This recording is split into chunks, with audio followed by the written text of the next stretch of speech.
Shirpur Sangvi police ठाण्याचे police निरीक्षक श्रीराम पवार यांना मिळालेल्या गोपनीय माहितीच्या आधारे दोन इसम हे गावठी बनावट कट्टे व जिवंत कारतुसे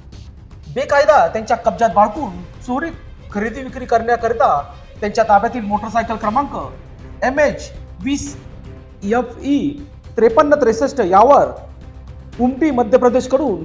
खामखेडा शिरपूर मार्गाने येत आहेत अशी गोपनीय माहिती मिळाल्यानुसार पथकातील भूषण पाटील, संजय भोई, स्वप्नील बांगर, योगेश मोरे, कृष्णा पवार, अल्ताफ मिर्झा यांनी खामखेडा शिरपूर रोडवरील फाट्याजवळ वाहन थांबून रोडच्या बाजू जाऊन झाडाच्या आडोशाला लपून बसून काही वेळाने उमटी मध्य प्रदेश कडून एका मोटरसायकलवर दोन इसम डबल सीट बसलेले येताना दिसले. त्यातील मागे बसलेल्या विश्वाच्या हातात पांढऱ्या रंगाच्या रुमालात काहीतरी गुंडाळलेले दिसले. सदर मोटरसायकल पळून घेऊन जात असताना त्याचा पाठलाग केला.